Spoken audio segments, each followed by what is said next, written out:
You too, man. We back at it with another documentary. All right, we are going back to Glasgow, Scotland. God damn it! It is still cracking out Scotland, man. God damn it! So we got how a Glasgow hit team terrorized the Scottish underworld for I don't know if that's going to say years. I don't know. We back with the boy OCG TV. Shout out him, man. This shit finna get crazy. Be sure to tap that link down below. All them links is down below. Get my music, everything that you need. Be sure to like, comment, and subscribe. It's your boy J Steph, man. Without further ado, let's go. It was an otherwise normal day in the late summer of 2018 when the police arrived at the door of Gary Moore, a 32-year-old gym owner and martial arts enthusiast from Airdrie in North Lanarkshire, to deliver what is referred to in Scotland as an Osman warning, a formal notification of an imminent threat to life. Moore showed little interest in the warning. He already knew he was in trouble with a local crime group, having failed to repay a significant debt. 4 weeks later, that threat would become a reality when Moore was mercilessly shot 9 times in the head and neck outside of his home. Boy, what in the hell? Niggas is not paying debts and they pulling up and blicking at him 9 times in the neck and head. God damn it. I told you, it is cracking out Scotland. What the hell is wrong with y'all? And in my last video, I'm going to link it down below. Y'all was talking about the people of Glasgow, they all good people. Oh, it's chill out there. And then I get to the next video, and they blicking him in the head 9 times. What in the hell? This is not real, bro. Police did not know it at the time. This is not but real. This would not be the only act of public violence to be undertaken by a ruthless 3-man hit team and this that is plagued them. the Glasgow underworld for almost 9 months. Apple employees, what the fuck? You can't trust nobody over there. I can't even trust my neighborhood white man, bro. My normal looking white person, bro. That's no knock on white people. I'm just saying they look like normal dads.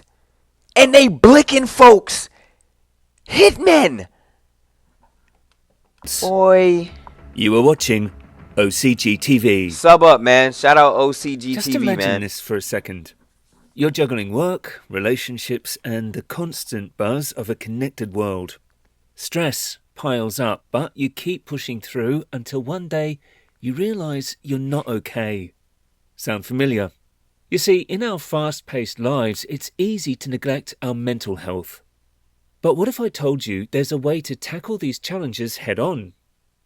Uber Eats is delivering more deals so you can watch more ads. basketball. Me too. Right now, get buy one, get one, We'll be 6-piece back, boneless. Enter BetterHelp, our paid partners for today's video. Alright, get through all this bullshit, better help and bullshit. Begins a couple of months earlier. This nigga look like it was Santa. 6:30 p.m. on the 20th of July when established lawyer Joseph Shields, Man, look a like director Santa. and senior partner of Gallen & Co., What? left his office with a colleague at the end of a working day. Right? It was a warm Thursday evening and he was looking forward to Friday and the beginning of the weekend. Shields It be was warm over suddenly there? bundled into from behind and suddenly felt sharp pain engulf his face and head. Blood started to spill down his body.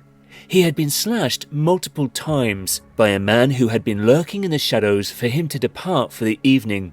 What? The brazen nature of the attack was worrying. There had been yards from Glasgow Sheriff Court, surely one of the last locations that would be ideal for a targeted attack.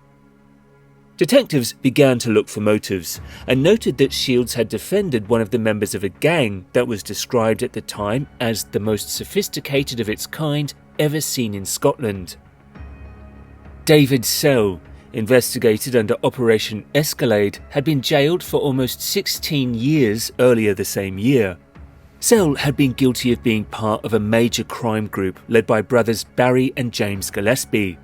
They had also abducted one of their dealers, Robert Allen, who had failed to pay a debt of £30,000.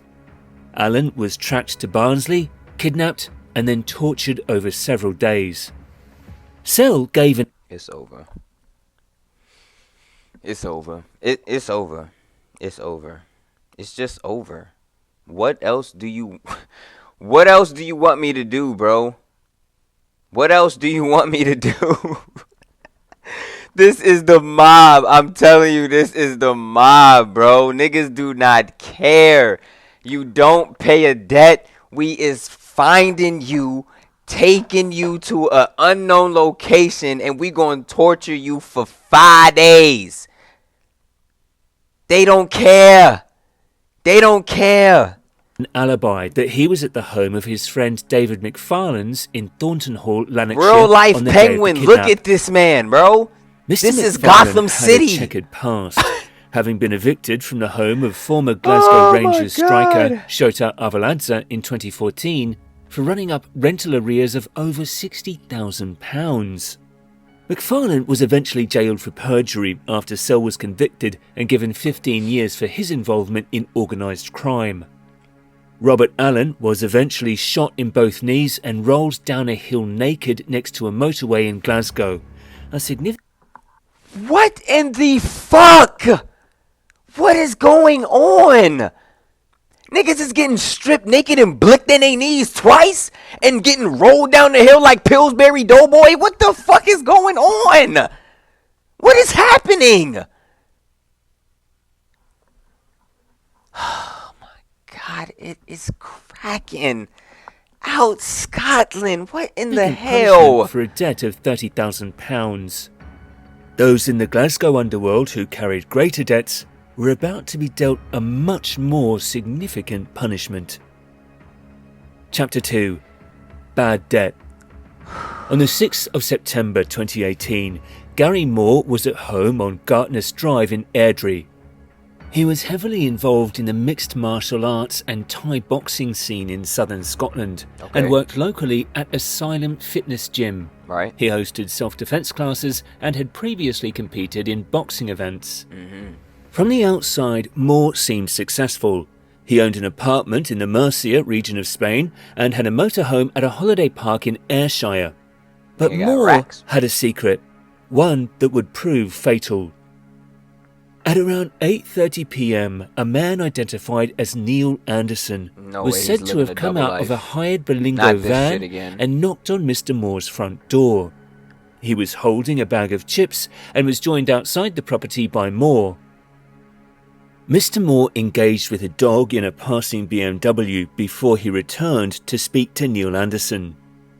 During this moment, a white Skoda Fabia turned on the street and drove towards Mr. Moore's home. A man exits the vehicle. He is wearing a hooded top and blue latex gloves and is in possession of a handgun. It's over. You don't need to even finish. It's over. It's just over. It's over. If I, God forbid, I'm on the block, niggas hop out the van, the shooter has latex gloves and a Glock 9 in his hand, I ain't making it. You're not making it. It's over. Once you see the blue latex gloves, they are coming to finish the job. And they're not leaving until you have left the earth. This is the mob. This is nothing to fuck with, okay? Be careful what you get yourself into. Real life situations have real life consequences. And consequences lead to real life death. Okay? Pointing in the direction of Moore. Moore turned around and looked in the direction of the vehicle. He appeared to flinch, putting his hands in the air as if to protect himself. The gunman let off a series of shots, hitting Moore in the head and neck, killing him instantly. Oh my God.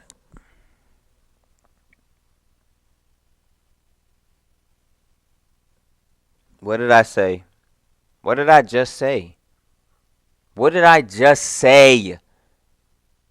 You was better off running, my boy. I ain't gonna lie. I would have took flight. Fuck putting my hands up, nigga. I told you. Once you see the blue latex gloves, they are not there for talking. They're not there to rob you. He's here to send you off. I told you this, bruh. And what did he do?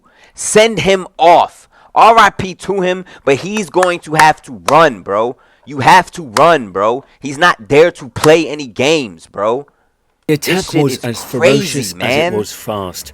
The stover sped off immediately after the shooting and was found later burnt out in Milngavie in Dunbartonshire. Police and ambulances raced to the property, but it was too late to resuscitate Gary Moore. Lord. Neil Anderson, meanwhile, had left the scene. His behaviour was deemed suspicious by detectives, having only spent a total of 13 minutes at the property, which coincided with a hitman arriving and killing Moore. Anderson was known to police. He had a background as a car salesman, but had evidential links to the Glasgow underworld. Only 5 years previous, he had been cleared of involvement in a £7 million cocaine case. God Police were told of his frequent visits to Gary Moore's home in the run-up to the killing, and were also made aware that Moore was in debt to a gang to the tune of £100,000. Obvious connections were made that Anderson had been sent to put pressure on Moore to pay up, and eventually set him up on the day of his murder. Anderson was subsequently arrested and put on trial at Glasgow High Court, where these suspicions were confirmed. Moore's neighbour revealed that he had delivered money to a man in Bothwell, South Lanarkshire, on behalf of Moore, and that he had met that same man at the scene of the murder, referring to Anderson. Moore's sister also gave evidence at his trial where she had revealed she had suspected that he was involved in illegal drugs. He had asked her for £5,000 a few months before he was killed, after telling her he needed to pay something earlier than he thought he had to pay it, but she refused. Anderson pled his innocence but did not convince his jury and was jailed for a minimum of 22 years. The question remained, who were the hit team? Police linked the car used in the shooting to a young man named Thomas Guthrie. Oh, shit. The car had been left in the same location as the getaway vehicle that had been left after the slashing of lawyer Joseph Shields. Police started to connect the dots and realised that the incidents were being orchestrated by the same overarching organised crime gang. There was still more to come. Chapter 3. The Car Park. On the 3rd of December in 2018, Scott Bennett left Bray's farm in Chapelton with a dog in his arms. He was heading to Taylor Vets in Rutherglen, but not for reasons you might expect. Bennett was indeed a dog breeder. He owned Platinum Pet Care and Canine Fertility in Straven, Lanarkshire. However, bringing the dog with him that night was just a ruse. He had in fact been summoned to a meeting by a mystery individual within the Glasgow underworld. Bennett was another individual who was suspected to have involvement in organised crime in Scotland. What? He had got himself into a debt of around £50,000, as evidenced by EncroChat phone evidence revealed in court later in 2022. He was vulnerable to attack and hoped he could straighten things out with his superiors. His trust was misplaced. At Cleveland Golf, we're taking things to the next level with a revolutionary wedge made from Z-Out. He arrived in a white Peugeot hire van into the car park and reversed his van into a parking bay. A short time later, a BMW arrived and pulled nose first into the space to the left of Bennett's vehicle.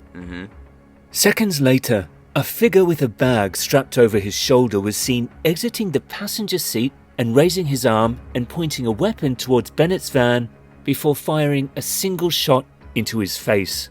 Wow. The bullet, fired from an Austrian Glock self-loading pistol, entered the left... What'd I say? Yeah, I thought I was capping when I was saying niggas having Glocks in they fucking pants. What did I say? Look at this shit, man. Bro. Leave a like. This shit crazy, bruh. This shit is crazy, bruh. Side of his head, passed through his teeth and tongue before lodging in his neck, where it remains to this day. What Bennett the somehow fuck? managed to drive himself away from the scene, screeching into the car park of nearby takeaway called the Blue Rupee, crashing into a plant pot, and staggered into the takeaway area where he collapsed in a pool of blood. It was another shocking display of violence in a public arena, just 3 months since Gary Moore had been shot on his doorstep. Police Scotland suspected the attacks were targeted and linked. There are not many groups that have the resources to pay for 2 separate hits within such a short space of time. Many variables were similar. The 2-man team arriving in a stolen vehicle, the in-out speed and ruthlessness of the action. It was professional. The silver coupe was later found burnt out a mile away on the remote Cathkin Braes. Wow. Detectives were convinced Burning the that shit on the bloodshed hill. wasn't over yet. They'd be right. Chapter 4. A New Role. Rafal Lyko, a 36-year-old Polish national, landed at Edinburgh Airport on the 9th of February 2019. He was in a positive mood, considerably more positive than when he had left to go back to his native Poland. He had been involved in criminal activities in his adopted homeland for many years. Right. He had spent 4 months in Scottish prison for his involvement with a Bulgarian criminal who had orchestrated the murder of a local businessman. Oh, Bulgaria He was is jailed for popping 4 too. months in What? 2012 after being caught attempting to pass a smartphone watch to Dejan Nikolov in Perth prison. Nikolov had been sentenced to a minimum of 18 years for his part in a plot to murder Mohammed Nadim Siddiq in Glenrothes, Fife, in October 2010. He had moved back to his hometown of Prushkov after his release from Scotland, but the lure of the underworld never went away. Lyko's path had become unfortunately familiar. He owed a Glaswegian drug gang a considerable sum of money and couldn't pay it back. Upon his arrival from Poland, his cousin picked him up and took him to Perthshire to see family and pick up a car. He confided in his cousin that the people he owed money to had arranged a job overseas to pay the money back. They were going to send him to Valencia in Spain, where he was to rent a flat and work for them. He showed his cousin text messages between him and his contact. Lyko asked a woman if he could speak to Eddie about the cash he owed. She told him, "I will contact Eddie and give him your number if that helps," adding, "You are to pay your debt. Do you have it?" Lyko replied, "Not yet, but I'm working on it." The woman then told him, "Bit late for that." A meeting was arranged to meet Eddie in Glasgow to discuss the job in Valencia. Cameras captured Mr. Lyko's movements after he had driven back from Perth in his mother's bronze-coloured Mercedes B-Class. Shortly after leaving the KFC at Palace Grounds Retail Park, he is seen parking the vehicle in Lightburn Road, Cambuslang. Right. He is then seen exiting the motor and getting into a 4x4 Mercedes GLE, which drives off in the direction of Blantyre shortly after 7:30 p.m. What Lyko didn't know was that the Mercedes had been stolen in the Oxgangs area of Edinburgh the previous month, and that specific car was being used for good reason. What are you? You're a working man. That's right. Listen. We're Americans. We're a Sorry, veteran-owned y'all just portable skip. sanitation rental company. We hire 4x4 Mercedes GLE, which drives off in the direction of Blantyre shortly after 7:30 p.m. Right. What Lyko didn't know was that the Mercedes had been stolen in the Oxgangs area of Edinburgh the previous month, and that specific car was being used for good reason. Just 10 minutes later, that Mercedes was spotted by a member of the public at the entrance of Greenhall Park. It had been set alight, with Mr. Lyko still inside. Police rushed to the scene to find the vehicle ablaze, with the passenger door wide open. Rafal Lyko had been shot in the head. The gun was lying in a footwell next to him, damaged in the fire. Lyko was so badly burnt that it took extensive examinations lasting several days to be able to identify him. Police were clueless as to what had gone on, but after extensive inquiries into Lyko's past, it was the information from his cousin that confirmed the motive. Yep. It had happened again. Another individual who had fallen into debt with a major criminal gang in Glasgow and paid the price. In the space of only 9 months, This 2 shit's men crazy, had been boy. shot dead, I ain't lying. another shot in the head but lived, and a criminal lawyer slashed outside his workplace. This was violence typically seen in places like South America, not a civilized Western society. The question remained, who had done it? Chapter 5. The Hit Team. Detectives from Police Scotland struggled with the initial investigations. The motive for the murders were clear, but it would take almost 2 years before an arrest was made. Thomas Guthrie was charged with his role in the murder of Gary Moore in 2021. Police were satisfied he was not the shooter, but was in fact the getaway driver. Guthrie had gone on something of a petty crime spree a short time previously. He had conducted 7 street robberies in 1 hour during one day in Glasgow and was already in jail by the time he was charged with driving the getaway vehicle. What the fuck? He was sentenced to life in prison, opting not to name his accomplice who pulled the trigger. Neil Anderson would also get a life sentence for his role in luring Moore out of his home. Major investigations were still ongoing into the murder of Rafal Lyko and the attempted murder of Scott Bennett. Detectives knew they would be linked, but the key to finding the shooter had yet to be found. Extensive inquiries would lead them to a man named Barry Harvey. Harvey was a local thug who had previously served a 9-year sentence for a knife attack on a former friend. He was a promising footballer, having played in the youth team of Partick Thistle before turning to a life of crime. Wow. The relationship between Guthrie and Harvey was described by a key witness who gave evidence in court.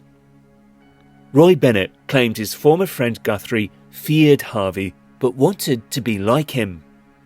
He was impressed by Harvey and wanted to be his friend. He explained that he met the pair after being summoned by Guthrie late one night. They wanted him to drive them to a remote location in Baldonock, Dumbartonshire, because they were looking to dump a stolen car that had been used in a knife attack on the lawyer Joe Shields. This was the same location that the car used in the shooting of Gary Moore was found burnt out. The circumstantial evidence was also mounting against Harvey. Shortly after the hits, despite being registered unemployed, he had taken trips to Krakow and Australia with his girlfriend. He had also splashed out on a new set of veneers. Wow, this Considerable nigga got new costs teeth. for an individual without any means of legitimate income. A second witness, Harvey and Guthrie's associate Scott Brown, gave vital evidence at the trial that helped convict the men. He claimed he was told by Guthrie to follow the Skoda to a farm in Baldonock, East Dunbartonshire, where it was set on fire. He then drove the pair to a property and they went off into another room before Mr. Brown left. At the time of the shooting, Guthrie was using a phone which belonged to his dad, which was later seized by police. On hearing this, Guthrie was overheard saying to his dad that there was likely going to be incriminating evidence found. A third man was to complete the deadly hitman trio. Yep. Darren Owen was only 18 years old when he was involved in What? the attempted murder of Scott Bennett and collecting the stolen car that picked up Rafal Lyko. What? He is the brother of Jordan Owen, jailed for 22 years for the shooting of Jamie Lee in Castlemilk and becoming an international fugitive abroad before being arrested in Portugal. Wow. The evidence was stacked Wow. against the men and, That's after a crazy. mammoth 12-week trial at the High Court in Glasgow, the guilty verdict was unanimous. Guthrie had already been sentenced for his part in the Moore murder and was due to run until 2041, but the judge, Lord Clark, gave him an additional 8 years. Barry Harvey was found guilty of the murder of Gary Moore and the attempted murder of Scott 29.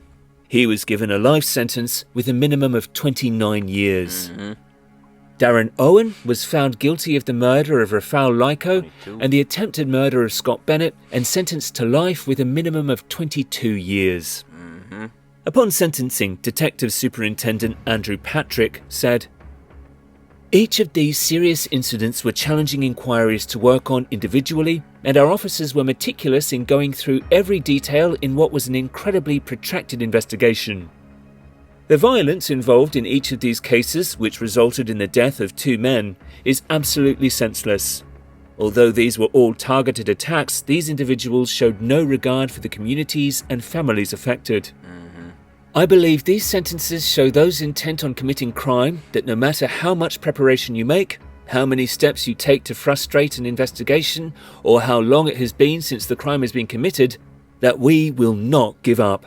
Facts, facts, facts. The case brings to a close an unprecedented level of violence. Hey, man. Oh, my gosh. This shit is so crazy, bro.